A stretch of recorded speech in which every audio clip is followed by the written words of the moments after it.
여러분들 안녕하십니까? 오늘은 경북대학교 인문학술원에서 주관해서 대구 시민을 대상으로 하는 시민 강좌의 강의 중에서 제가 맡은 주제는 논어와 지혜로운 노년하는 제목으로 오늘 여러분들에게 강의를 하도록 하겠습니다. 이게 원래 이제 대면으로 이루어져야 되는데 지금 코로나 상황이 심각해서 비대면으로 바뀌게 되었습니다. 그래서 우리 대학에 교육대학원 윤리인성교육전공 그 대학원 선생님들을 지금 청중으로 모셔놓고 강의를 지금 하게 되었습니다. 빈 강의실에서 그냥 강의하는 것보다는 그래도 세 분 선생님들이 계셔서 훨씬 부드럽고 자연스러운 것 같습니다. 우선 이 논어의 첫 구절을 제가 밑부분에 적어 두었습니다. 자왈 하기 시습지면 불력 열호와 유붕이 자온 박내면 불력 낙호와 임부지 불온이면 불력 군자호와. 논어 하기편이 논어 중에 제일 처음에 나오는 부분인데 하기편 중에서도 첫 구절입니다. 대부분의 동양 고전은 두 갈씩이어서 핵심 구절이 제일 경전 첫 구절에 나옵니다. 이 구절은 뒷부분에 마지막 부분에 한 번 더 음미를 해보도록 하고, 공자의 가장 유명한 초상입니다. 거인이었다 해요. 지금으로 하면 거의 2m에 가까운 키였던 것 같고 인상이 좀 험해 보이기도 하는데 대사구 시절이라 합니다. 옛날 벼슬에서 사구, 사공 뭐 이런 내용들이 있거든요. 그래서 사는 일을 맡다는 뜻인데 사공은 빌공자, 텅빌공자. 여러분들 한번 짐작을 해보세요. 텅 빈 거를 맡는 직업이 뭐겠어요?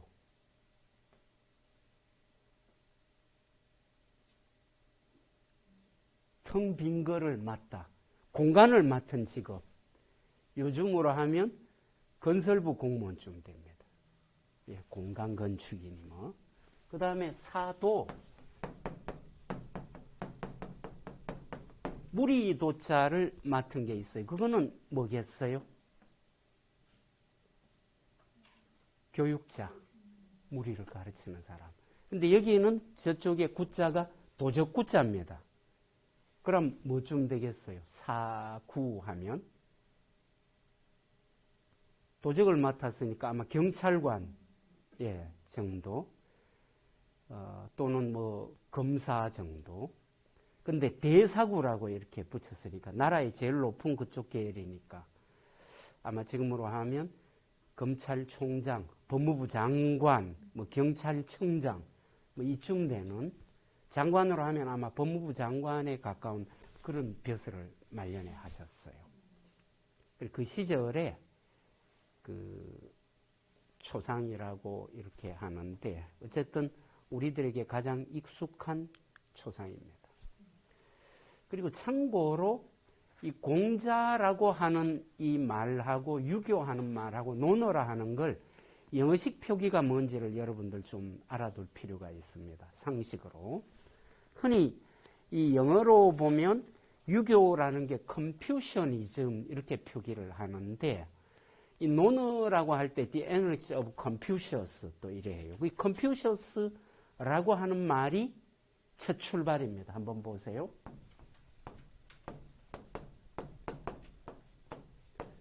이 컨퓨셔스, CIOUS 또는 O 빼고 CIUS라고도 하는데 이 컨퓨셔스라고 하는 게 어디에서 왔느냐 하면 이 발음 컨퓨셔스 이 비슷한 발음이 중국어로 공부자 하는 말이 있습니다. 공자할 때 자가 선생님 하는 뜻이죠. 부자가 있으면 큰 선생님 이런 뜻입니다. 이 지아비 부자를 붙이는 분이 잘 없어요. 공부자, 맹부자, 뭐 주자를 주부자. 우리나라 퇴계 선생 제자들은 퇴계를 이부자하고도 부릅니다만 어쨌든 이 부자를 넣으면 아주 큰 선생님 이런 뜻이에요. 그래서 공부자라는 말을 이 중국어로 읽으면 요즘 발음으로 하면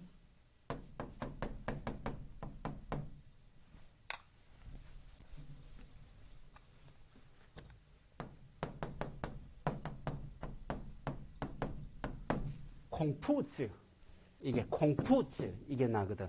컴퓨셔스 하는 거는 여기에서 나온 말이죠. 그러니까 이제 선교사들이 서양의 제수이트 선교사들이 중국에 왔더니 중국 사람들이 이분을 콩푸즈 이래 부르는 거예요. 그러니까 자기들 발음 비슷하게 나는 거로 옮겨 적은 게 그때 라틴어 표기로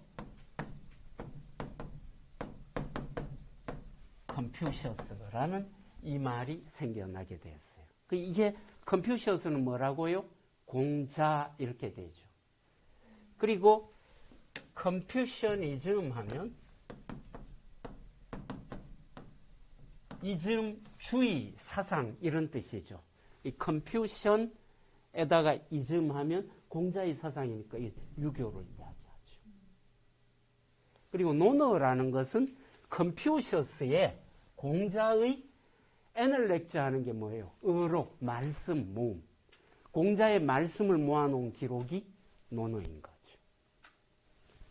그리고 논어라고 하는 책은 공자의 말씀을 편집한 모아놓은 책이다. 그리고 유교는 공자의 사상을 근간으로 해서 기반으로 만들어진 사상체계가 유교이다. 이 중심에 뭐가 있어요? 공자가 있죠. 유교라고 할 때의 중심은 공자입니다.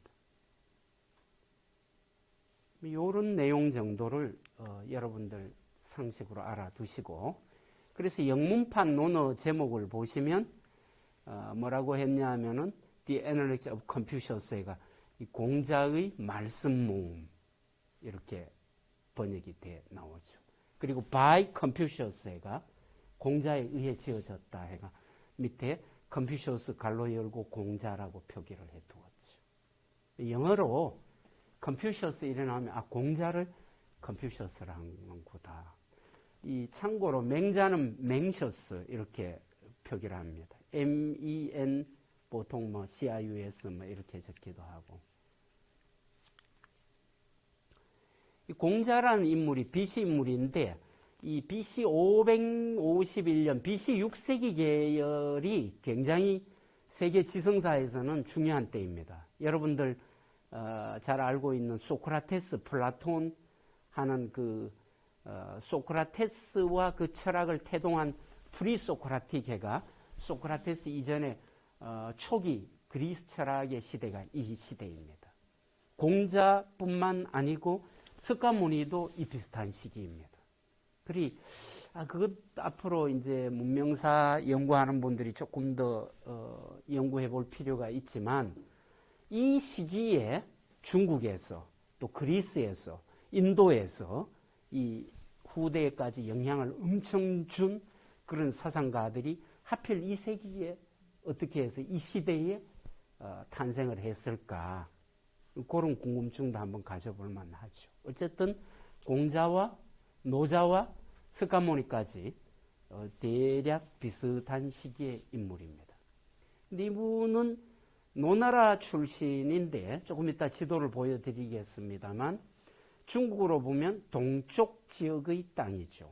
이 노나라 출신이고 30대에 이미 훌륭한 스승으로 인정을 받고 있었다 해요. 그리고 이분의 가장 기본적인 사상이 뭐냐? 인본주의 사상, 휴머니즘입니다. 인간주의 사상입니다.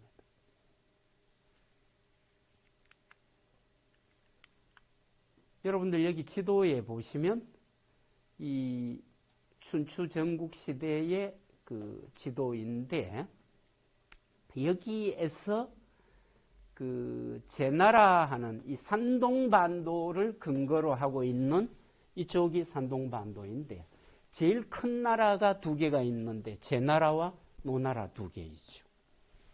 노나라 출신인데 옛날에 우리나라 선비들 중에서는 공자도 그 조상이 동이족의 후손이다.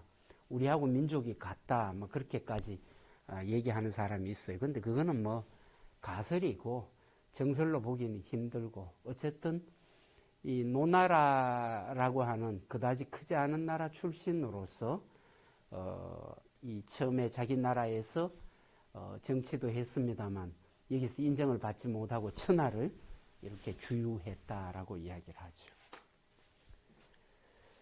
그 논어라고 하는 책은 공자의 어록집이라고 했는데 주로 이제 제자들하고 주고받는 대화체로 되어 있어요. 그리고 이게 20편의 그 글귀로 되어 있는데 여러분들 보시면 이 하기편, 위정편, 8일편에서 20편 요 왈까지 총 20편입니다. 근데 이 제목을 어떻게 정했나 아마 거의 첫 구절을 땄어요. 예를 들어 갖고 이 하기편의 첫 구절은 하기로 나갑니다. 하기 시습지면 불력 열호와.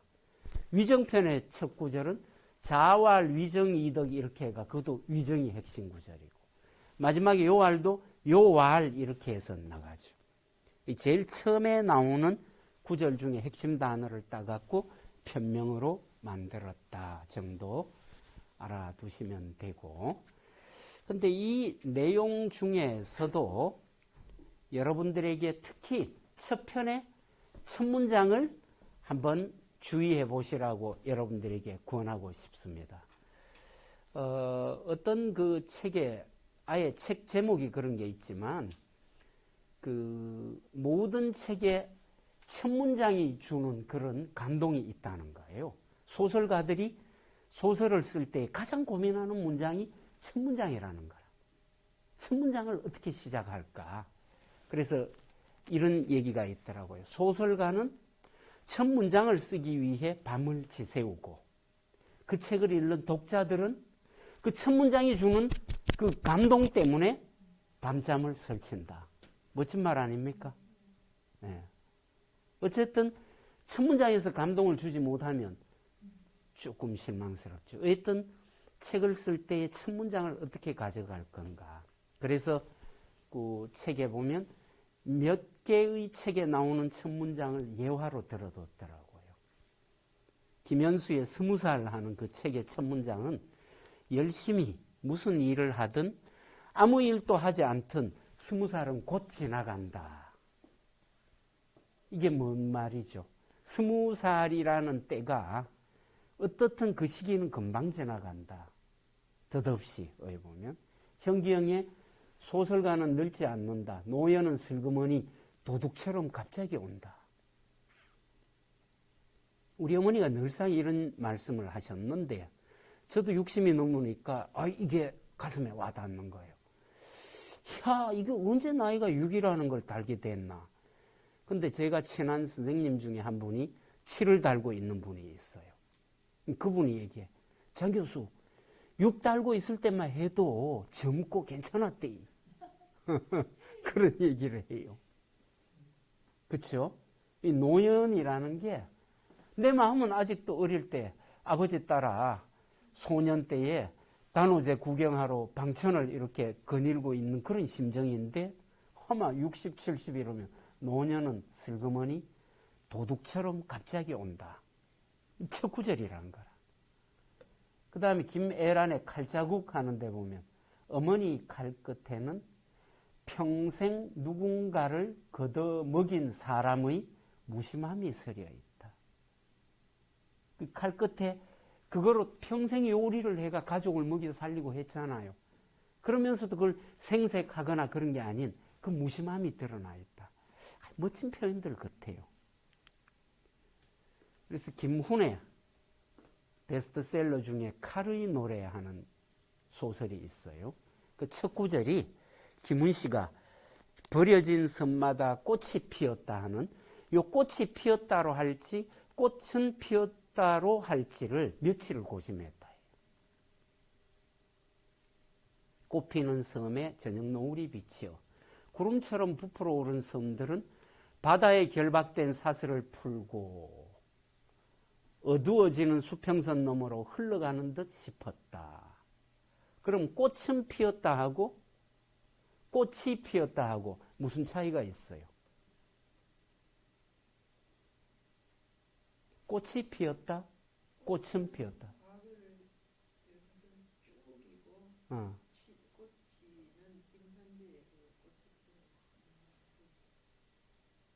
다른 분은 꽃이 피었다, 꽃은 피었다.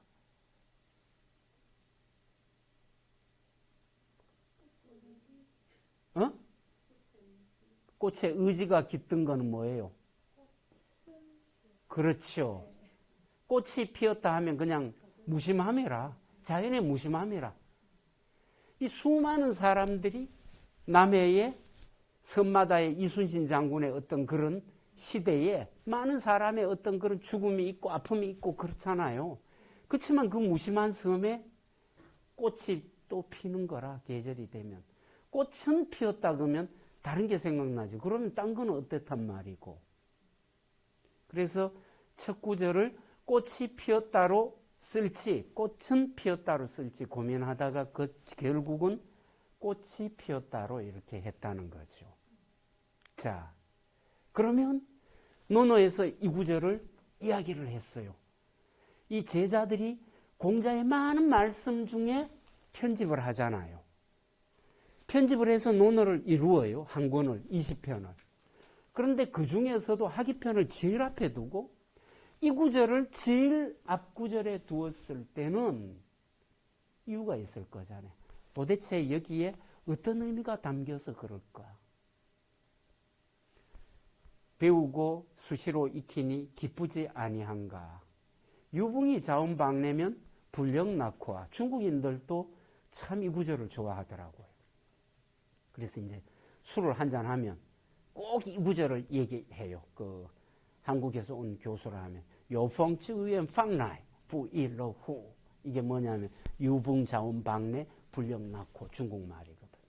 여러분들 요 구절만 중국어로 좀 알아가 술자석이나 연회석 있으면 식사 자리나 요펑쯔위엔 팡나이 이렇게 하면 와 이렇게 이 사람들 감탄하죠. 왜 보면 인문학이 갖고 있는 그 비슷한 정서라 할까요? 논어를 이 배경으로 하는 그 정서가 통하는 거죠. 이 친구가 있어서 멀리부터 찾아오면 징겁지 아니한가? 물음이 생길 거라고요. 어떤 친구? 그 다음 마지막 세 번째, 인부지 불온이면 이 다른 사람인자로 나올 땐 거기가 다른 사람입니다. 다른 사람이 부지 불온, 부지 나를 알아주지 않더라도 불온, 화내지 않으면 불역군자호화. 그 사람이 진짜 군자 아이가.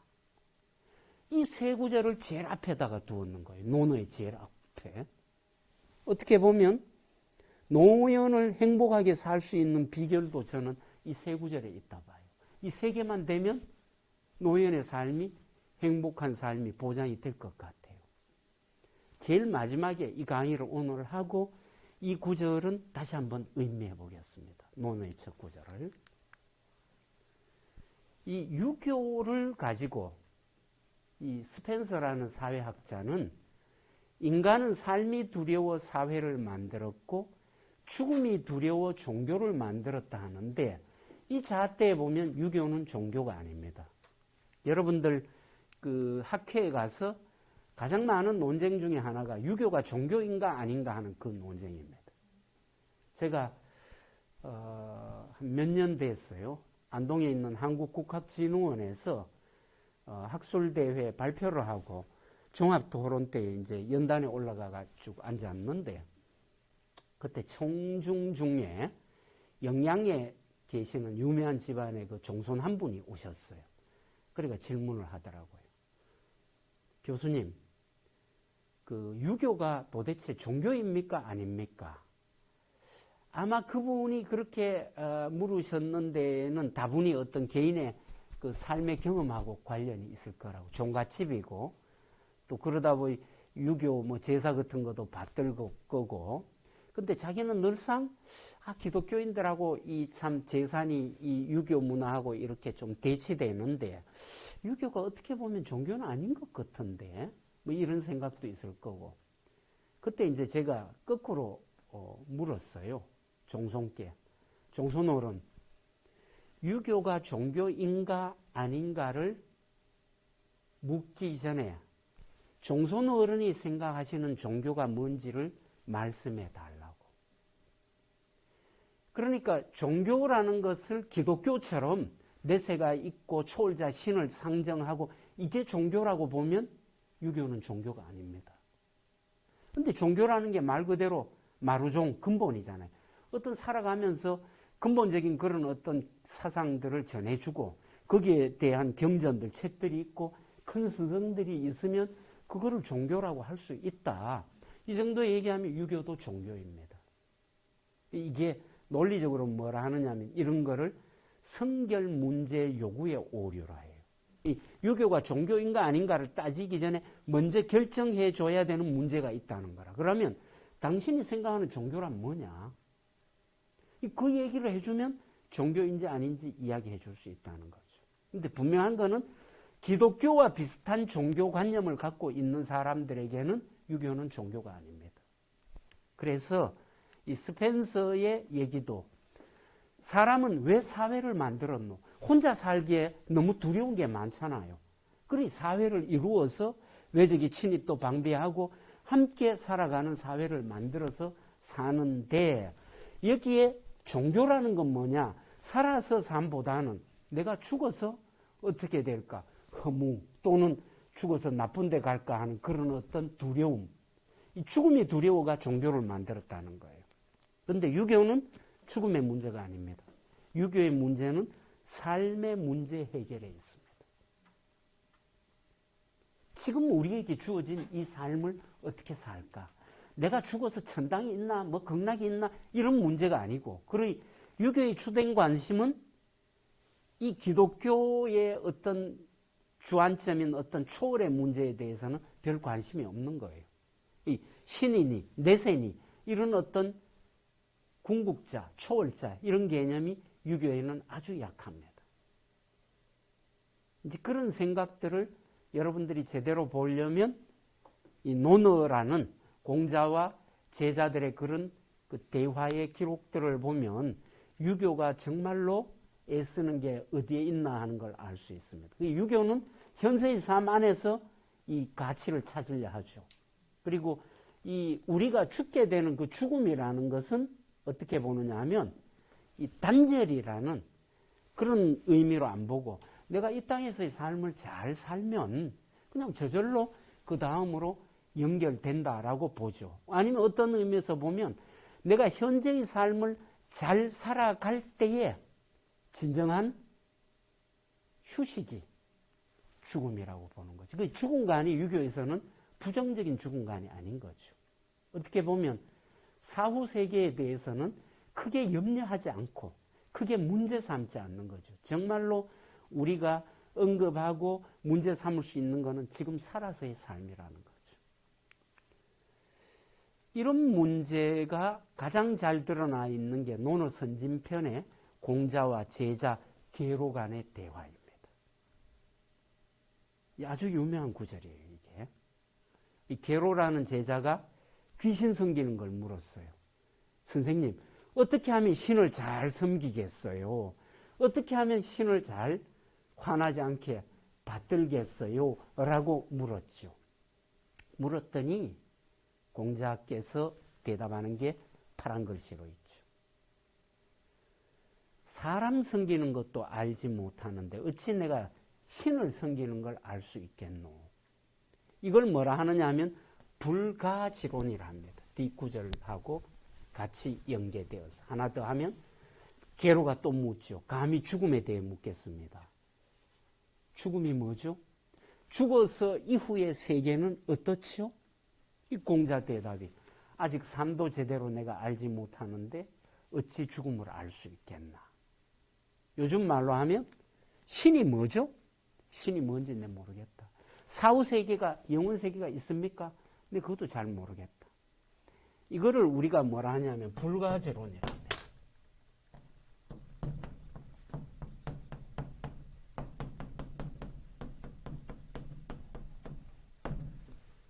신이 있다 하면 우리가 뭐라 해요? 그걸 유신론이라 하죠. 신은 없다 하면 그걸 뭐라 해요? 무신론이라 하죠. 그러면 공자의 입장은 유실론이에요? 무실론이에요? 유실론이에요? 무실론이에요? 둘 다 아니지. 제3의 패러다임이지. 제1이 유신론이면 제2가 무신론이면 있는지 없는지 모른다는 거예요. 그 세계는 내가 관여할 바가 아니라는 거죠. 막말로 하면 죽어봐야 안다는 거죠. 우리 인간으로서는 그 세계에 대해서 알 수 있는 사람은 아무도 없다는 얘기죠. 이 입장, 불가지론에 가히 알 수 없다는 이론, 이런 입장에 가장 대표되는 구절이 이 구절입니다. 유교를 전공하는 학자들이 유교의 종교관이 나올 때 많이 인용하고 언급하는 구절입니다. 대산 이상정이라는 분이 있어요. 한산 이씨인데 어디 출신이냐면 안동 출신이에요. 여러분들 대구에서 안동으로 올라가시다 보면 그 안동 초입에 지금 흔히 이제 중앙고속도로 가다가 남안동 IC에 이렇게 내려갔고 쭉 그 일찍 거쳐갖고 올라가시다 보면 암산 그 유원지라고 나와요. 그 겨울에 스케이트도 타고 하는 그런데 그래서 지금은 그 암산 유원지를 이렇게 새 도로가 그 뒤로 이렇게 나 있는데 옛날 도로는 그쪽 암산 유원지 앞으로 이렇게 도로가 나와 있어요. 그러니까 왼쪽으로 이렇게 강 건너 이래 보면 서원이 하나가 보입니다. 이 고산서원이라는 이 서원이 있어요. 바로 대산 이상정 선생을 기리는 서원입니다. 그리고 이분의 종택이 그 일찍 소홀이 들어가는 입구에 그 한옥으로 잘 지은 종갓집이 종택이 있습니다. 근데 이분이 이제 퇴계하게 정통해가 그 시대의 사람들이 소퇴계라 불렀어요. 그만큼 이 학문적으로 아주 유명하던 분인데 영남학파에서는 상징적인 분이에요. 그래서 대산 이상정이 자신이 이 병이 위급해지자 제자들을 불러들였어요. 제자들에게 마지막 유언의 말을 하는 거라. 옛날 가르침에는 자식이나 제자들에게 하는 마지막 말이 굉장히 중요했어요. 그래서 이제 제가 좀 친하게 지내던 스님이 한 분 계셨어요. 영천 그 은혜사에 계셨는데 서울대 법대를 졸업하고 그 다니다가 나중에 머리 깎고 스님이 된 그런 유명한 스님이셨어요. 지금 돌아가셨는데. 근데 이 어른을 한번 그 기괴하마는 그 암자에서 만나가 얘기를 하는데 재미난 얘기를 들려주시더라고요. 근데 뭐 사실인지 최종 확인은 안 됐지만 제가 전해 들은 거니까 성철 스님도 돌아가실 때에 참 힘들어 하셨대요. 그분이 대구 그 파계사 성전함에서 그 8년간 장좌부라 해가 잘 때에도 눕지 않고 지냈다 하는 그 수행의 대단한 분인데 이 어른도 이제 나중에 돌아가시기 직전에는 몸이 많이 노쇠해서 굉장히 힘들어 하셨대요. 일어나 앉기도. 근데 이제 제자들이 우리 선생님 돌아가실 때 자리에 누워가 돌아가실 수 없다. 이 태계 선생도 돌아가시기 직전에 제자들이 이렇게 일으켜 드렸다 하거든. 이 기록에 보면 이렇게 달라 했다 하지만 글쎄 그건 모르죠. 그리고 이 고성대덕일수록 한 깨달음 얻었다는 분들이 의자에 앉아가 돌아가시는 분도 있고 심지어 전설처럼 서서 돌아가시는 분도 있고 막 이런 얘기가 믿거나 말거나 나와요. 그래서 어쨌든 누워가 돌아가시는 건 이거는 막 의미 없다 봐서 성철 스님을 억지로 이렇게 일바다가 앉아가 돌아가셨다 하더라고요. 근데 이 어른 같은 경우는 스스로 제자들을 모아서 마지막 한 말씀을 전해주신 거예요. 제자들이 다들 궁금하잖아요. 선생님이 과연 이 마지막 순간에 무슨 말씀을 하실까? 정말 평생을 깨달은 진리의 말씀을 하실까 아이가? 기대를 했죠. 귀를 쫑긋 세우고 들었어요. 여러분들이 착실하게 공부하기를 바랄 뿐이네. 유학의 일은 다만 평범한 것인데 평범한 가운데 오묘한 이치가 있다네. 뭔 말씀이에요? 현실에 충실해라. 지금 삶을 열심히 살아라. 이거 외에 없는 거예요. 어떻게 보면 너무 시시한 거라. 뭐 이런 말씀 하시려고 우리를 그렇게 불러 모아갖고 그러셨나. 야, 우리 선생님 평생을 그렇게 책을 많이 보고 소태계까지 불렸던 그 어른이 뭐 이런 말 하노. 이럴 수 있죠. 근데 곰곰이 더듬어 보면 유학의 핵심 가르침을 준 거죠. 우리가 할 게 뭐 그렇게 죽은 뒤에 어떻게 가고 어고 저떻고 내세가 어떻니 전세가 어떻니 왜 그런 데 있는 게 아니라는 거죠. 막 궁극적인 한 방 뻥 터져갖고 뭐 우리가 하늘을 날고 이런 것도 아니라는 거죠. 유학에서 볼 때 삶은 일용일륜지도 내가 부모에게 효도하고 형제가 우애 있게 지내고 친구들과 신이 있게 지내는 이 일상의 삶의 어떤 성실함, 여기에 최선을 다해 살아가는 것, 그때 순간에 충실하는 것, 그 이상도 이하도 없다는 거예요. 다시 한번 봅니다. 여러분들이 착실하게 공부하기를 바랄 뿐이네. 선비의 이름 공부잖아요. 과거를 급제하기 위한 공부가 아니죠, 이거는. 그냥 삶의 일상으로서의 공부예요. 그래서 유학의 일은, 유학은 다만 평범한 거죠. 기괴한 걸 찾거나 따르는 게 아니죠. 특출난 걸 찾는 게 아니지. 평범한 일상을 찾는 거야. 오묘한 이치도 사실은 평범한 가운데 있네. 어떻게 보면 일상이 성실하지 않은 사람에게 더 큰 걸 기대할 수가 없죠.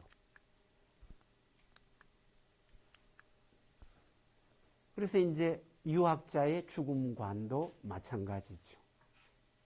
내가 어떻게 죽을까?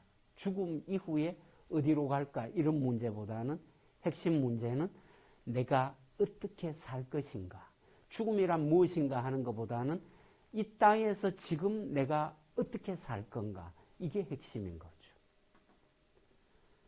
그래서 이제 어떻게 보면 내가 이 땅에서의 삶을 진실하게, 성실하게 살지 못한 게 그게 후회스러울 수는 있지만 다음 세상을 내가 제대로 알 수 없어서 안타까워하고 애달아 할 필요는 없네.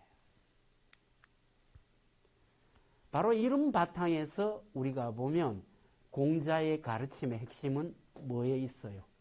천도가 아니고 인도입니다.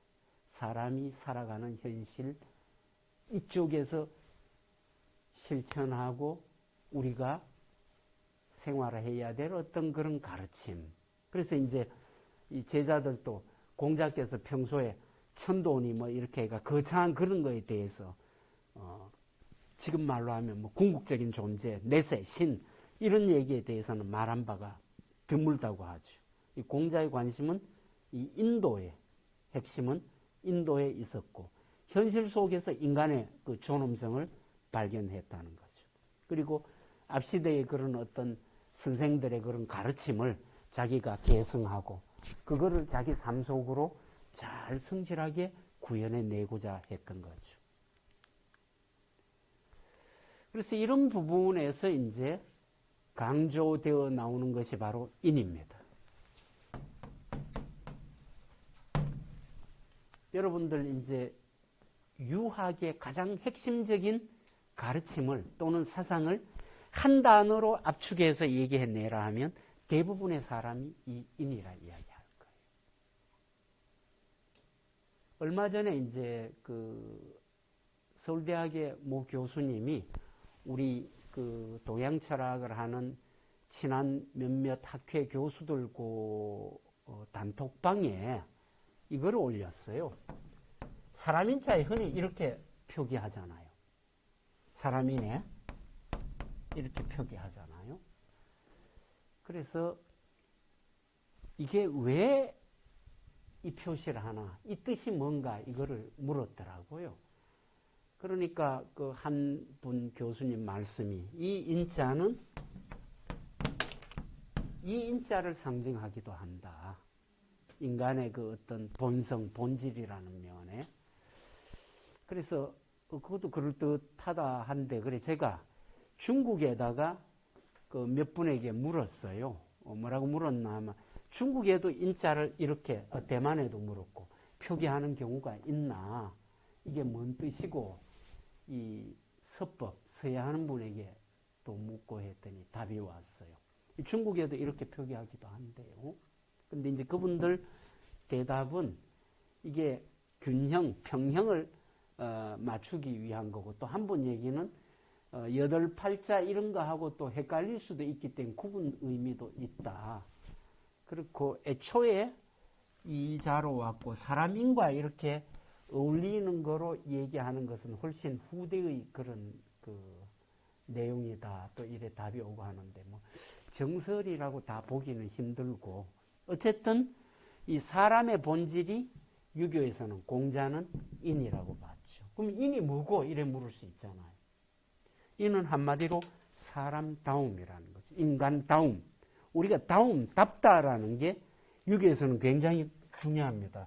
공자는 정명론을 이야기하죠.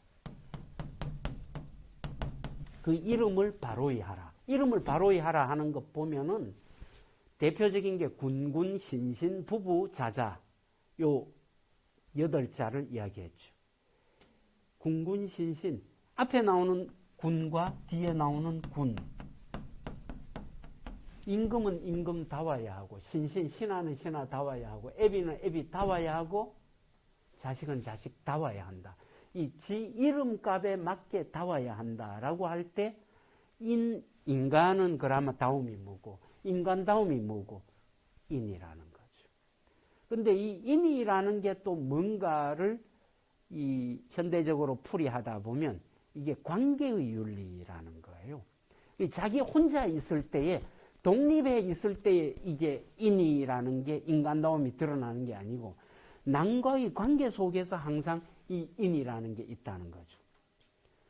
그러니 유교 속에서 인간이라고 하는 것은 유교뿐만 아닌 거예요. 그건 도가이든 불가 사상이든 마찬가지인데, 이 동아시아 사상에서 인간이라는 존재는 관계적인 존재입니다.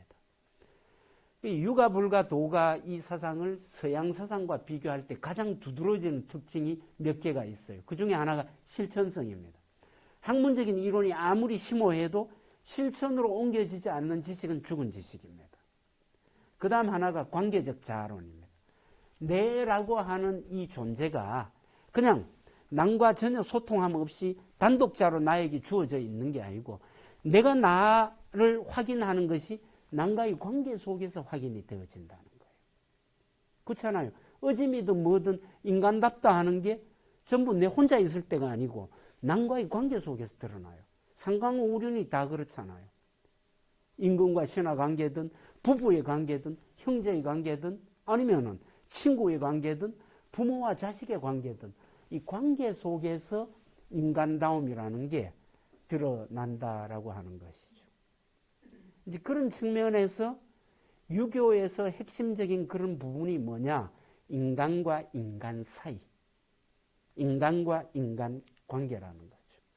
여러분들 이거를 혹시 보신 기억이 있는가 모르겠는데, 성학 10도 중에 두 번째 서명도입니다. 태계 선생이 어린 선조가 임금에 등장하고, 임금에 올라갔고 태계가 나라의 큰 스승이라는 얘기를 듣고 조정에 와서 본인을 도와달라고 태계에게 임금이 이야기를 합니다. 태계가 나이도 많고 병이 들어가 저는 가기 힘들다고 하면서 임금의 공부를 위한 자료로서 10개의 내용을 그림으로 그리고 설명을 붙여서 드렸는 거예요. 그게 성학십도이죠.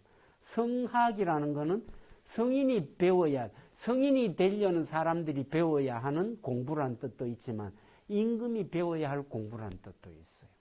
십도는 10개의 그림이잖아요. 그 중에 제일 첫 번째가 우리나라 태극기 할 때 그 원리가 되는 태극도가 제일 1도입니다. 2도가 뭐냐면 이 서명도예요. 송나라 장횡거라는 사람이 이 썼는 글이 이 서명이라는 글인데 서쪽 벽에 붙여놓는 좌우명이라고 서명이에요. 그런데 이 속에 인에 대해서 공동체적 삶에 대해서 굉장히 잘 설명을 하고 있습니다. 우리가 어떻게 살아야 되겠는가라고 하는 것을 가장 잘 드러내고 있는 그 자료 중에 하나가 이 서명도라고 이야기를 합니다. 그럼 이제는 이 서명의 내용이 어떤 건가에 대해서 한번 보셔야겠죠. 예, 이 서명이라고 하는 것은 성리학의 가장 중요한 저작, 짧기는 하지만 한 10개 정도를 그 선택을 하라 하면 늘 누가 그 뽑더라도 거기에 들어가는 저작입니다. 이게 이제 태계 선생이 심지어 임금 앞에서 강의를 하기까지 합니다. 강의를 하고 거기에 강의 내용을 또 책으로 남겨놓은 게 서명 고증 강의하는 게 있어요. 우리나라 유학자들이 수십 명이 이 서명에 관련된 그 독립된 자기 해설서나 연구서를 내기도 하고, 그 다음에 심지어 임금들이 조선왕조실록에 보면 서명이라고 치면 임금들이 이 서명을 인용을 해서 자신이 백성을 자기 몸과 같이 사랑해야 되는데 그걸 잘 못한다는 반성도 있고, 어쨌든 이 서명은 우리나라 학자들뿐만 아니고 임금들에게도 상당한 영향을 주었는데, 특히 이 성리학 공부를 열심히 했던 이제 영조 같으면 서명에 대한 얘기를 제일 많이 하고 있습니다. 나중에 인터넷으로 이제 조선왕조실록 찾아서 검색어에 서명이라고 한번 쳐보시면 관련되는 구절들을 보실 수 있을 겁니다. 근데 도대체 무슨 내용이 있길래 사람들이 그토록 서명을 중시했는가? 이거는 서명의 그 원문 내용을 도설로 이렇게 그려놓은 겁니다. 이게 도표로 그려 만들어가 해놓은 거고, 여기 밑에 보면 서명의 그 첫 부분을 제가 번역을 했습니다. 그는 하늘은 아버지라 불리고 곤, 즉 땅은 어머니라고 불린다. 나는 땅과 하늘 사이에 조그마한 모습으로 그 가운데 뒤섞여 있다. 하늘과 땅에 가득 찬 것을 내 몸으로 삼고 하늘과 땅을 이끌고 가는 것을 내 본성으로 삼는다. 그래 놓고 파란 글씨, 사람들은 모두 한 배, 어머니의 한 모태에서 태어난 형제요. 세상 사람들은 모두 한 형제라는 거예요. 왜요? 하늘이 아버지고 땅이 어머니니까 모두가 한 형제라는 거죠. 그리고 만물은 모두 나와 더불어 살아가는 친구이다. 이게 굉장히 큰 이념인데 천하 일가서상이라 하죠. 천하는 한 가족 같다 해서. 이게 뭐냐면 관계적 윤리죠. 내라는 존재가 관계 속에 있는 거예요. 태생적으로. 그리고 여기서 특히 사람들은 모두 한 배에서 태어난 형제요. 만물은 나와 더불어 살아가는 친구이다. 이게 원어로 민오동포 물오여야라 하거든요. 이 구절을 너무너무 좋아하는 거예요. 중시했고. 그래서 민오동포 물오여야 이 8자 중에서도 줄여가 4자로 만들었어요. 여러분들 뭐로 뽑으면 될지 찾아보세요. 민오동포 물오여야 이 8자 중에 민자 뽑고 포자 뽑고 물자 뽑고 더블 여자 뽑아서 민포물여 사상이라 합니다. 백성들은 모두 나와 한 동포요. 만물들은 모두 나와 더불어 살아가는 존재이다. 민포무려 사상에서 이 서명의 이념을 가장 잘 드러내주는 사상이라 해요. 제가 이 장횡거, 장제라는 분의 사상을 연구해서 박사학위를 받았습니다. 우리나라에서는 제가 장횡거 기철학 박사학위 1호 박사입니다. 지금 제가 받은 뒤에 박사만 한 10명 나왔는데 1994년에 제가 박사학위를 했었는데, 그래서 이제 중국의 학자들과 교류를 했는데 호남이 공대학에 유명한 서예가가 계십니다. 그분이 그 주자의 후손이라고 자신을 소개를 하는데 주인부 교수라고, 이분과 이제 교류를 하면서 우리 대구 교육대학교하고 제가 그 기획처장으로 있을 때 그 호남 이공대학을 자매 교류를 했어요. 자매대학에 체결을 해가 우리 학교 그 총장과 관계자들도 가고 그쪽 대학도 오고 이런 교류를 했었는데, 그 주인부 교수님이 장횡거를 제가 전공을 한 걸 알고 비단에다가 그 손수 이 서명 전문을 써서 주신 겁니다. 이게. 그러니까 뒷부분에 보면 제 이름이 제일 끝에 있습니다. 장윤수 박사에게 이제 이거를 준다 해가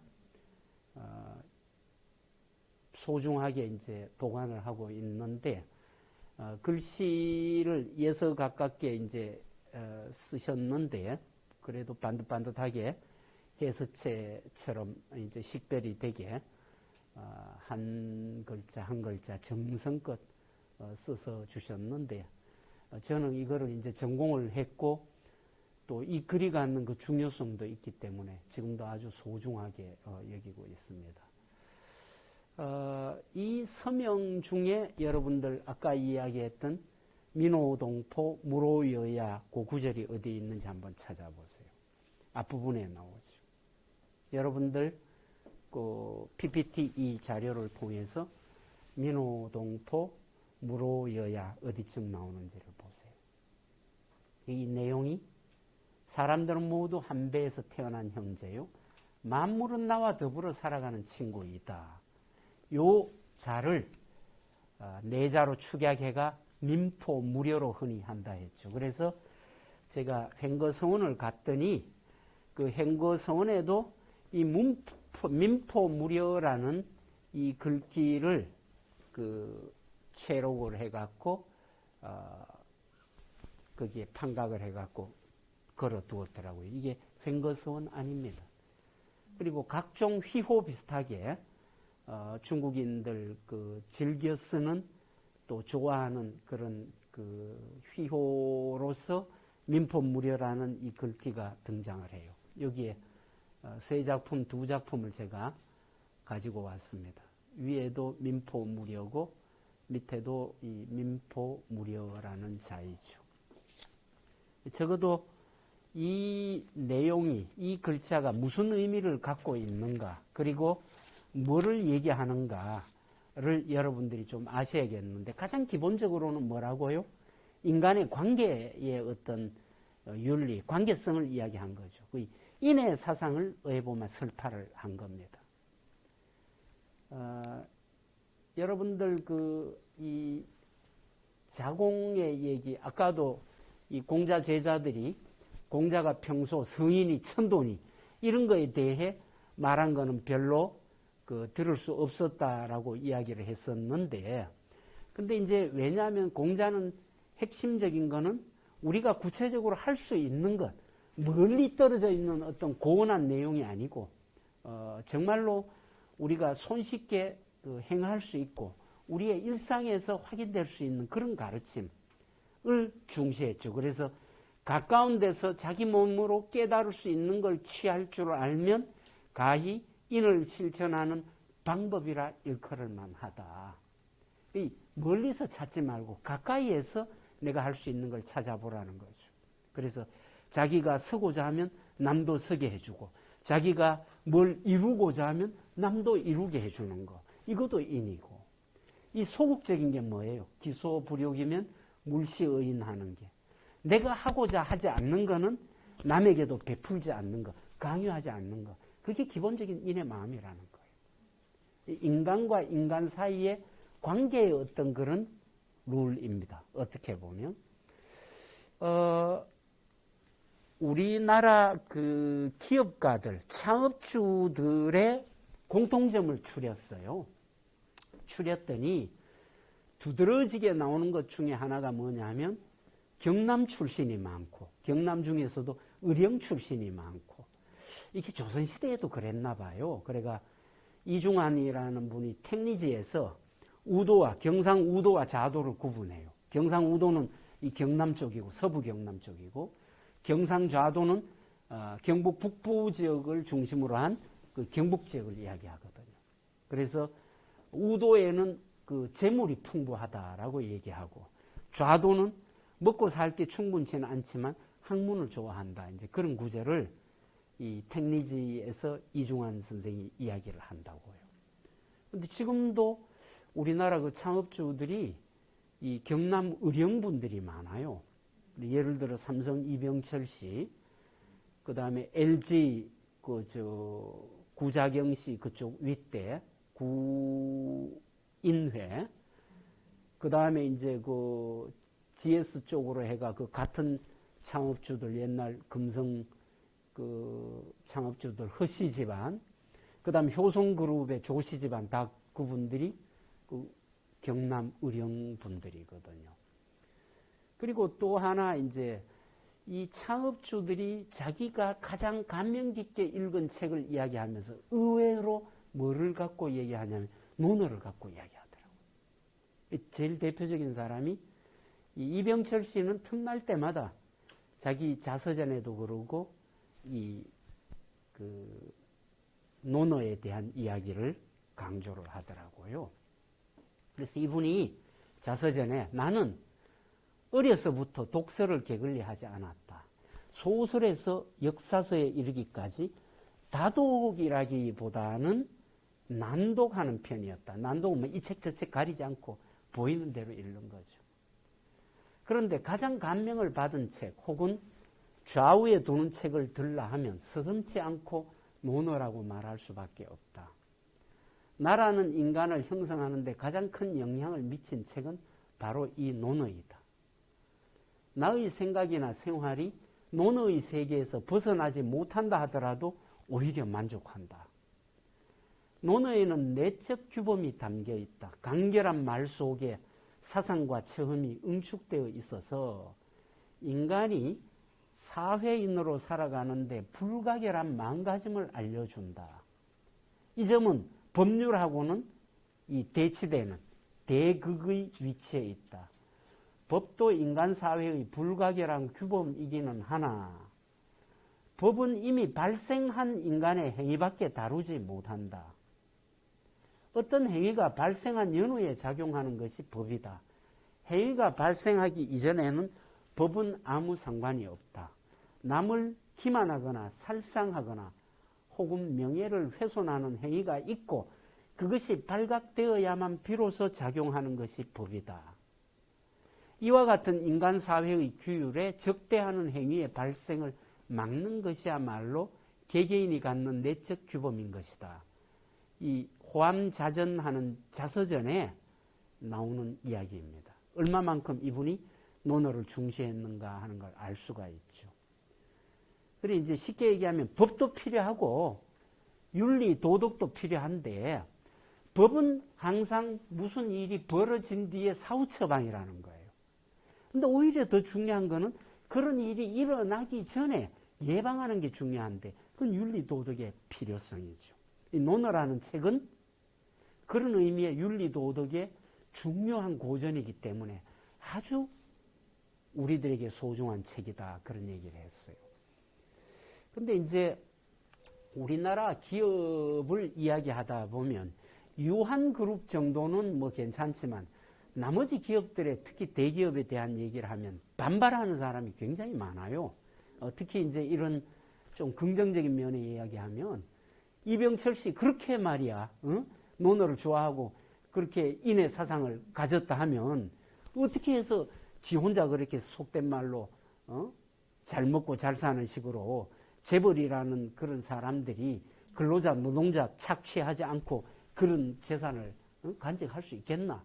노조의 설립도 허용 안 하고 막 이 부정적인 면에서 많이 이야기를 합니다. 뭐 그런 면도 있을 수 있겠죠. 비판도. 그렇지만 저는 여기에서 뭐 삼성을 찬양하려 하는 것도 아니고 또 이병철 씨 개인을 그렇게 뭐 위인으로 이렇게 떠받들려 하는 것도 아닙니다. 다만 우리나라를 대표하는 기업의 창업주조차 이 논어에 대해서 이렇게 소중히 여기고 논어의 영향을 받았다라는 그 사례를 지금 여러분들에게 이야기를 해 보는 겁니다. 그리고 이 실제 부분적이지만 이 이병철 씨가 국민 도의 윤리 도덕 함양에 대해서 나름으로 어떤 그런 그 운동들을 벌여 나가서 뭐 유경사업, 연구사업, 그다음 삼성문화재단이라는 걸 만들어 갖고 책들도 내기도 하고 했는데 그런 어떤 그 이 사람 의식 속에 이병철 씨의 의식 속에 가장 중요하게 이제 자리 잡고 있는 것이 논어의 가르침이고 그와 관련해서 오늘 여러분들에게 소개하는 게 삼성 효행상입니다. 삼성 복지재단에서 하는데 우리나라에서 지금 그 효행상으로 상금만으로 보면 제일 큰 상이에요. 최근에는 성균관대를 삼성이 이제 인수하고 성균관대 유학대학 교수들하고 이제 주관회가 심사도 하고 한다고 들었었는데 어쨌든 대기업에서 이제 이런 운동들을 한다라고 하는 게 어찌 보면 생뚱맞을 수도 있지만 근데 이제 논어로부터 영향을 받은 그 창업주의 어떤 그런 생각과 관련이 있다 정도의 그 사례만 이야기를 해 둡니다. 여러분들에게 이 논어가 얼마나 우리 역사상 많은 영향을 끼쳤나 하는 사례 하나로 이 김교신이라는 분을 예를 들려고 합니다. 이분은 뭐 다석 유영모 선생, CR 함석헌 선생 이런 분들하고 그 비슷한 사상 운동도 하고 했는데 이제 성서조선에서 기독교적 바탕에서 우리 민족을 어떻게 보면 그 기독교화, 그 기독교의 건전한 윤리로서 민족을 근대화하려 했던 그런 분이에요.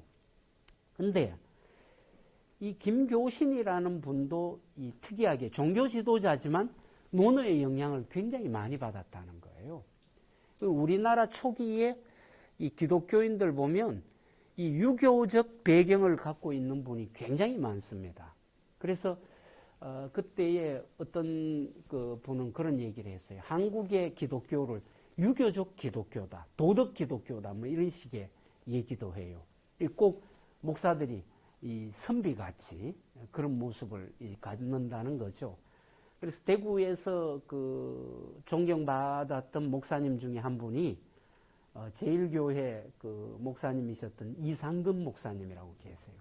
아주 오랫동안 목회를 하시고 나중에 원로 목사라도 계시고 특히 이 성서를 주해하는 쪽에 해박한 것도 신학자로서도 유명하셨던 분인데 이 이상금 목사님의 그 일상생활을 그 아드님도 목사인데 그 아드님이 이야기하는 거 보면 딱 어떤 모습이냐 하면 선비로서의 어떤 그런 남에게 본이 되고 자식들에게도 반듯한 어떤 그런 도덕적인 어떤 인물로서 보여지기도 하는 거예요.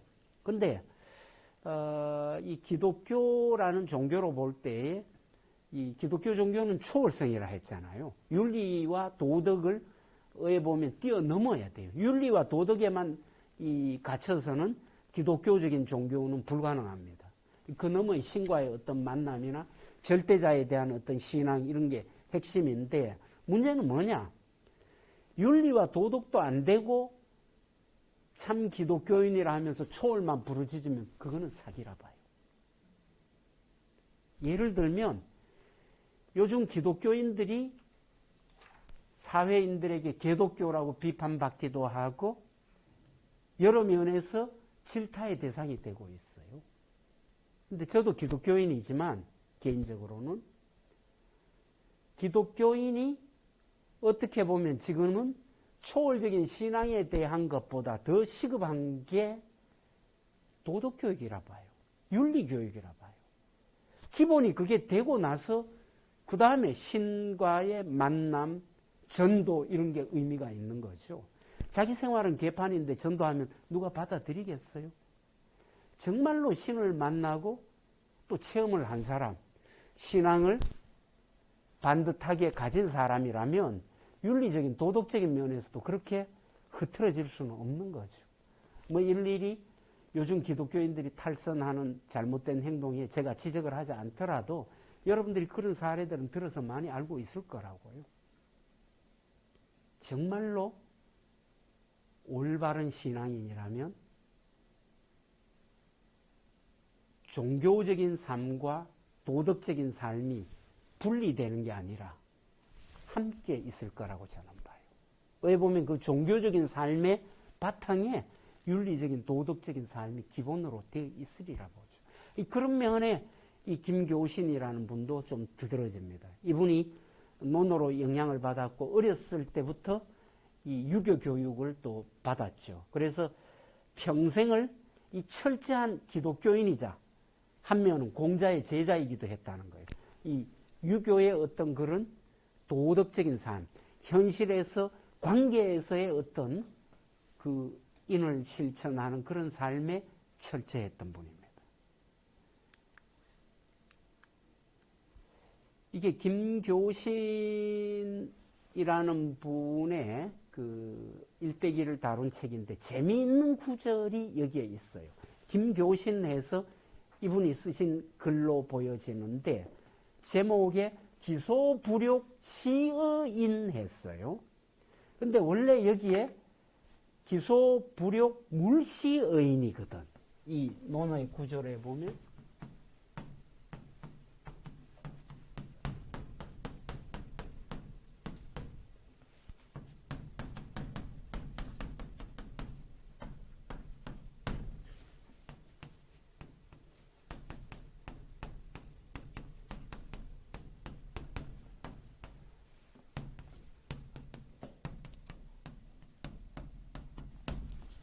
이 기는 냅니다.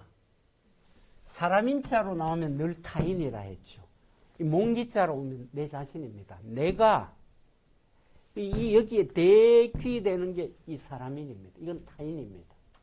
내가 뭐뭐 하는 바, 하려고 하지 않는 바를, 욕구하지 않는 바를 부정명령어 뭐뭐 하지 말아라. 베풀지 말아라. 누구에게? 다른 사람에게 베풀지 말아라. 내가 하려고 하지 않는 바를 다른 사람에게 베풀지 말아라. 이게 원래 논어에 나오는 문구이거든요. 근데 여기서 빼버렸어요. 두 자를. 불자 빼고 물자 빼버리니까 기소욕 시어인 이렇게 6자만 남잖아요. 그러면 어떻게 돼요? 내가 하고자 하는 바를 딴 사람들에게 베풀어라. 앞에 게 소극적이라면 이건 적극적이죠. 여기 보면 기독교인의 실천적 사랑을 강하게 이 유교의 논어 구절을 가지고서 여기 얘기를 하는 거죠. 멋진 표현 같아요. 제가 봐도. 여러분들 보실 때는 어때요? 안 그렇습니까? 내가 하기 싫은 걸 남에게 하지 않는 거, 그것도 필요하지만 그건 굉장히 소극적이에요. 적극적인 삶에서는 내가 하고 싶은 바를 남도 하게 해주는 것. 이게 적극적인 삶인 거죠. 왜 보면 기독교의 어떤 그런 이웃 사랑의 교리와 그 다음에 이 공자의 관계적 윤리, 인이라는 것의 합일점 아니겠나 그렇게 생각합니다.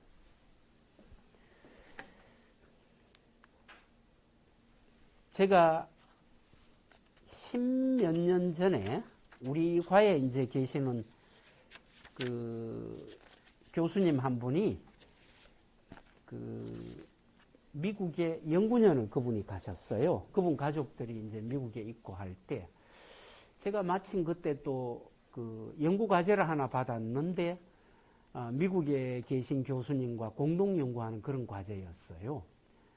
교육부 한국연구재단에 이제 지원을 받았었는데, 그래서 겸사겸사 그 교수님도 만날 겸, 공동 연구하는 그 교수님도 만날 겸, 그 다음에 우리 과의 그 동료 교수님 가족을 만나가 여행을 하려고 집사람하고 또 큰애를 데리고, 큰애가 그때 중학교 3학년이었는데 3명이서 미국을 한 달 정도 여행을 하고 왔었습니다, 그때. 근데 이제 싼 할인 항공권을 구하다 보니까 몇 번을 이렇게 환승을 하게 됐어요. 처음에 부산에서 비행기를 타고 일본 나리타 가서 환승을 했어요. 노스웨스트로 갈아타고, 나리타에서 어디로 갔느냐 하면은 이제 그 디트로이트라는 곳에 갔어요. 디트로이트에서 다시 버팔로 하는 최종 목적지까지 또 비행기를 갈아타고 가는데, 디트로이트 공항 안에서 5시간을 기다렸어요. 환승한다고. 그러니까 거기에서 일본식 라면도 한 그릇 먹고 이래저래 지내봤지만 얼마나 따분해요. 그러니까 공항을만 누우면서 구경하고 다닌 거예요. 그런데 거기에 이렇게 보다 보니까 그 서점이 하나 있더라고요. 그래서 서점에서 이 책 저 책 이렇게 뒤적이다 보니까 그 베스트셀러 코너에 문고판보다는 조금 큰 책이지만 작은 책 하나가 얇은 책이 있더라고요. 보았더니 쉬운 영어로 적혀 있어요. 이 책입니다. Anyway 하는 책이에요. 제목도 재미있는 거예요. 역설적 계명, 이게 뭔 뜻이지? 켄트 케이스라는 분이 지었는데, 그래서 이 책을 거기에서 들고 좀 읽어 나갔는데, 재미가 있는 거예요. 이 켄트 케이스 교수가 anyway, 도대체, 또는 그래, 어쨌든, 그래도, 이런 제목인데, 여기에서 10가지 진리를 말했는 거예요. 나중에 한국어가 얼마 안 있다니까, 문채원이라는 분이 그래도 하는 제목으로 번역서를 냈더라고요. 근데 이제 그 서문에 그분이 뭐라고 했냐면, 세상이 미쳐가고 있지만 개인들이 변해가면 더 나은 세상을 만들 수 있다. 딱 이래 보니까 이 제안하면서 그러기 위해서는 더 나은 세상을 만들기 위해 우리가 해야 될 10가지 계명이라 이게. 근데 그 계명의 전부가 뭐가 들어가냐면 anyway. 앞에는 좀 부정적인 얘기예요. 그래 해두고 그래도 뒤에는 우리가 해야 될 도덕적인 선행이라. 쉽게 얘기하면 남들은 나쁘다. 그래도 나는 착한 일을 해야 한다. 이런 식의 10가지 계명을 하고 있더라고요. 이 내용을 보니까 저는 그렇게 받았어요. 공자 가르침을 현대적으로 표현했다. 논어를 현대적으로 표현한다면 이쯤 안 되겠나. 근데 더 놀라운 거는 미국인들에게도 이런 얘기가 통하더라는 거예요. 왜요? 그 책이 이제 베스트셀러로 코너에 있으니까. 그래서 거기에 나오는 10가지 계명 중에 쭉 보면 이 계명이 10개가 소개가 돼요. 흐릿하지만 나오죠? 첫 번째 진리, 사랑하라. 두 번째, 착한 일을 하라. 세 번째, 성공하라. 네 번째, 역시 착한 일을 하라. 다섯 번째, 정직하고 솔직하라. 여섯 번째, 크게 생각하라. 일곱 번째, 약한 자를 위해 노력하라. 분투하라. 여덟 번째, 공들여 탑을 쌓아라. 아홉 번째, 도움이 필요한 사람을 도와주라. 열 번째, 젖먹던 힘까지 다해 헌신하라. 제목만 보면 그러려니 해요. 근데 조금 더 구체적으로 보면 몇 개를 제가 갖고 왔어요. 첫 번째 진리, 사랑하라. 사람들은 논리적이지 않아. 이성적이지도 않아. 게다가 자기중심적이에요. 그래도 사람들을 사랑하라. 착한 일을 하라. 당신이 착한 일을 하면 사람들은 마치 당신이 어떤 속셈이 있어서 착한 일을 할 거라고 의심할 수도 있죠. 그래도 착한 일을 하라. 오늘 당신이 착한 일을 해도 내일이면 사람들은 당신이 했는 착한 일을 잊어버릴 수 있어요. 그래도 착한 일을 하라.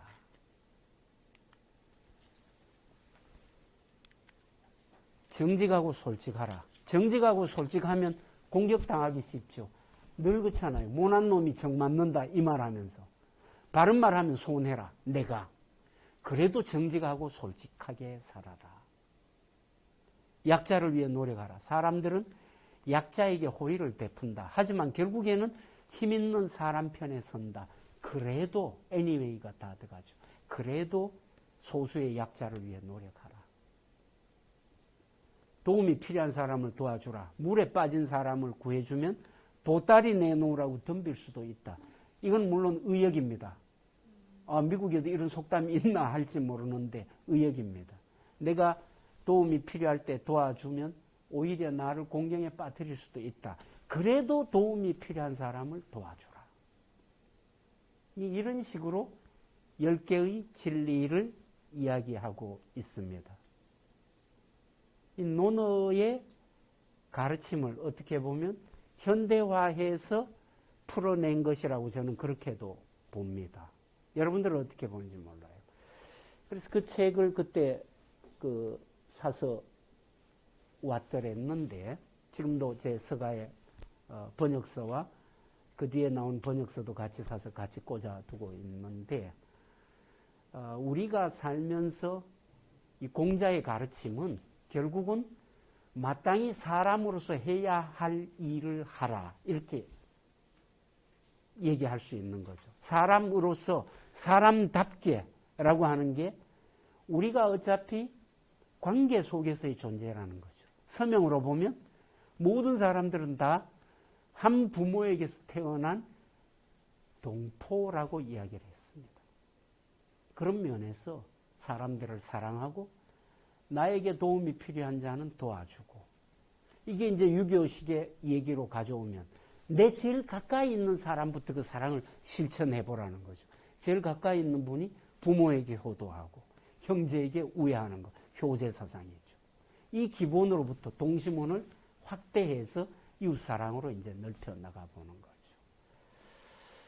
논어의 기본적인 어떤 그런 가르침을 우리가 보면 평범과 일상을 강조합니다. 어떤 막 고차원적인 거, 아주 어려운 추상적인 그런 것들이 아니라 사람이 살아가면서 누구나 실천할 수 있고 누구나 공감할 수 있는 그런 얘기죠. 왜 보면 누구나 할 수 있기 때문에 시시하게 보일 수 있죠. 그렇지만 시시하게 보이지만 그 얘기가 중요한 얘기일 수 있죠. 이거 어떻게 보면 논어 시각으로 보면 평범하고 일상적인 것도 충실하지 못하면서 비범함, 초월해서 인정받을 수는 없다는 거죠. 이 평범하고 일상의 충실이라는 것은 오로지 뭘 통해 확인되냐? 실천을 통해 확인되죠. 삶 속에서 내가 최선을 다한다는 것은 말 갖고는 아닌 거죠. 내 실제의 삶을 통해서 살아낼 뿐인 거죠. 왜 보면. 이제 이런 가르침들이 논어의 주축된 가르침을 이루고 있습니다. 자, 이쯤에서 우리가 어떻게 살 것인가, 이 노연의 삶을 어떻게 풍요롭게 영위할 수 있는가 관련해서 아까 이야기를 했습니다. 첫 편으로 한번 되돌아가 보자 했죠. 첫 편의 첫 골자. 도대체 이거를 현대적으로 새겨본다면 어떻게 새길 수 있을까? 배우고 때로 익히면 기쁘다는 말이 뭔가? 이게 여러 가지 의미들이 있지만 제가 어릴 때에 이제 자전거를 타던 기억이 지금도 생생해요. 아버지 자전거를 몰래 가지고 나가가 넘어지고 하면서 자전거도 참 찌그러뜨리고 하면서 이 처음에 페달을 밟아서 이렇게 갈 때의 그 기분이라는 거. 이 배움의 기쁨이라는 게 저는 얘기하다 보면 이제 그게 생각이 나더라고요. 어쨌든 살면서 배움의 기쁨을 갖는다는 거 우리에게 큰 기쁨이죠. 특히 나이 들어가면서 이 배움을 갖고 어떤 거든 그 배움의 기쁨을 갖는 사람은 건강하고 즐겁거든요, 생활이. 택시를 한번 탔는데 제가 이제 그 홈플러스인가 나와서 택시를 탔더니 이 기사가 와 쭉 차 이렇게 대열 지어가 있다가 손님 오면 태워 가잖아요. 그래서 내가 문을 딱 여니까 황급히 이 테이프 듣고 있던 걸 끄더라고요. 그래, 뭐, 일본말 같아서 이게 뭡니까? 했더니, 이 손님 없고 이렇게 기다리고 할 때 일본어 회화를 한대요. 배운대. 그러면 일본 손님이 들어온다는 거예요. 그러면 일본말로 몇 마디라도 이렇게 하면 그 손님도 그렇게 좋아하고 자기도 너무 행복하대, 그때는. 마치 유창한 통역사나 되는 그런 기분이 든다는 거예요. 나이 들어서 배움이 있고 배움을 통해서 기쁨을 얻는다는 삶이 이걸 겪어보지 않는 사람은 모르는 거예요.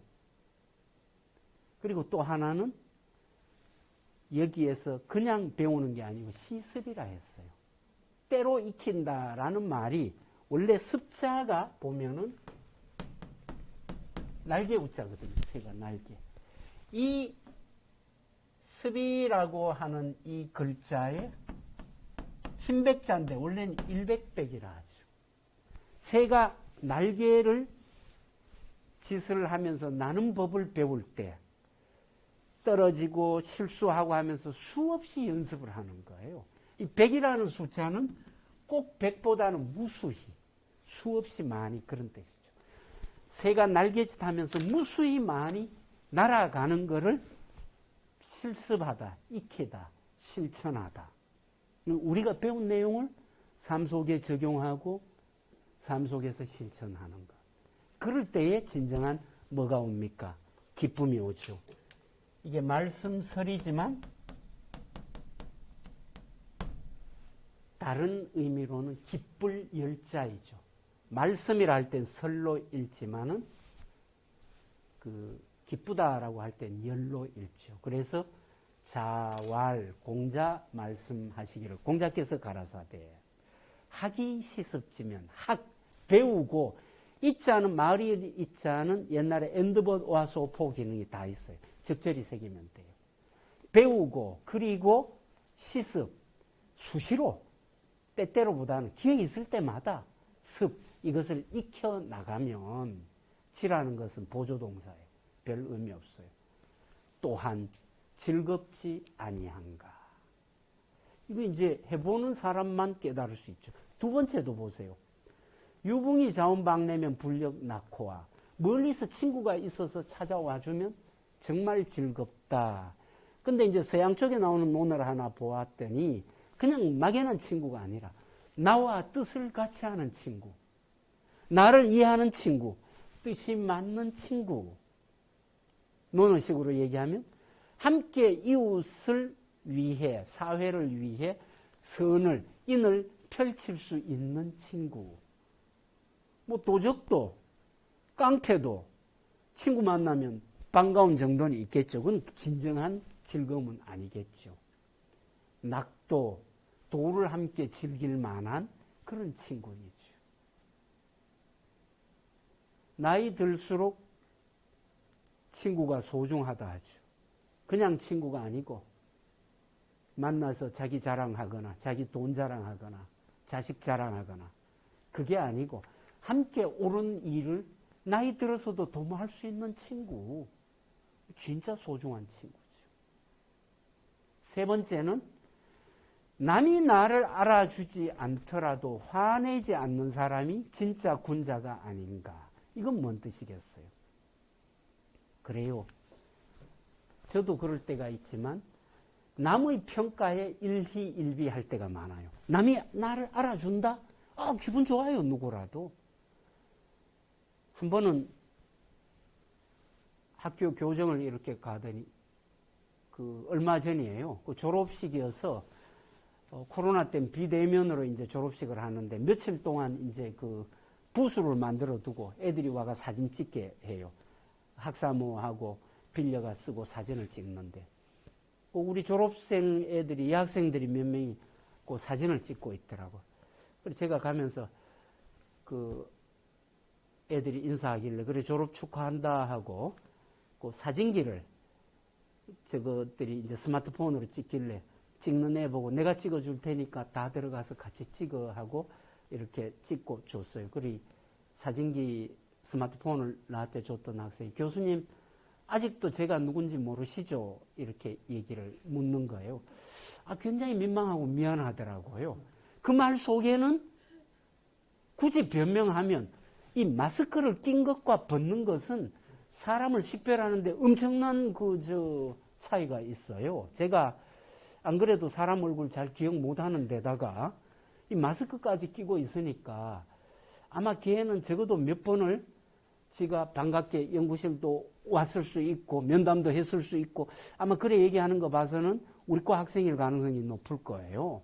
인사도 교정에서 하고 지속에도 몇 번 했을 수 있죠. 근데 아직도 제가 누군지 모르시죠? 근데 이제 걔가 뭐 화나거나 섭섭하거나 이거보다는 쌩글쌩글 웃으면서 얘기해 주니까 고맙기는 한데 어쨌든 사람은 누구나 그때 제가 이름을 기억하고 누구야? 니 누구 아니가? 이러면 더 좋아했겠죠. 안타깝기도 하고 미안한 마음이 있더라고요. 이 작은 일도 그런데 하물며 세상에서 내가 속해 있는 사회에서 내라는 존재를 인정받지 못한다 할 때 누구나 화납니다. 알아주지 않을 때. 경로당에 가도 자기가 중심이 되어야 된다 하잖아요. 자기가 얘기할 때 딴 사람이 다 청중하고 들어주고. 그게 아니고 나이가 들수록 남이 알아주든 알아주지 않든 자기 어떤 평안감이 있어야 행복할 수 있다는 거죠. 저는 이 논어 첫 구절에서 이 세 가지를 잘하면 꼭 노연이 아니라도 젊을 때도 그렇지만 특히 노연에 이 행복할 수 있는 비결이 여기에 공자식의 답변이 있다 봐요. 우선은 배움이 있어야 되고 배움에 즐거움이 있는 사람. 또 그 배움을 실천할 수 있는 그런 어떤 실천력이 있는 사람. 두 번째는 자기와 마음을 같이 하고 뜻을 같이 하고 이 일을 함께 도모할 수 있는 친구가 있는 사람. 세 번째는 남의 평가에 휘둘리지 않는 사람. 남이 얼마나 돈을 가졌고 그 나이에 비교하니까 나는 모은 게 없어. 남의 자식이 얼마나 잘 돼 나가고 비교하니까 우리 애들은 별로 뭐 그래. 남의 부인, 남의 남편 이 비교라는 게 우리를 불행하게 할 때가 많죠. 그래서 남의 평가나 남과의 비교에 휘둘리지 않고 내 어떤 그런 안심 인명에 내 즐거움을 내가 잘 살아가는 이런 사람. 그런 사람들이 어떻게 보면 노연의 행복을 이렇게 맛볼 수 있고 즐길 수 있는, 누릴 수 있는 그런 사람들인 것 같아요. 아마 이런 부분들에서 공자 자신도 그런 말씀을 하셨을 때 이미 연세가 계셨을 거고 제자들이 그 구절을 편집할 때 제자들도 나이들이 좀 있었을 거예요. 그래서 마음에 가장 와닿는 그런 구절로서 이 제일 처음에다가 이 구절을 뽑았을 거 아닌가. 저는 제대로 그렇게 생각을 해봅니다. 우리가 이 논어라는 가르침을 통해서 우리가 이 현실을 어떻게 살 건가.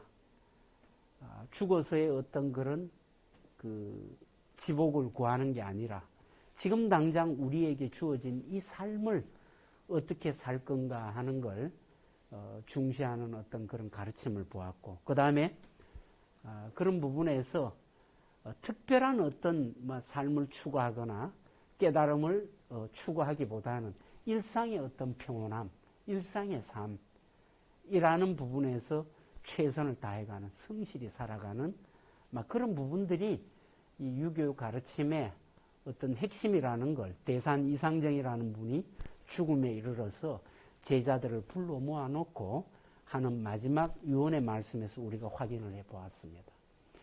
그 다음에 이제 그 스펜서나 이런 그 서양의 사회학자들하고 이 유교라는 종교를 기독교하고 비교할 때 기독교 같은 종교는 내세의 종교로서 초월의 종교로서 어찌 보면 죽음이 두려워서 만들어진 종교라고 한다면 유교라고 하는 것은 어찌 보면 삶의 최선을 다해 성실히 살아가기를 요구하는 그런 가르침의 발판에 서 있다.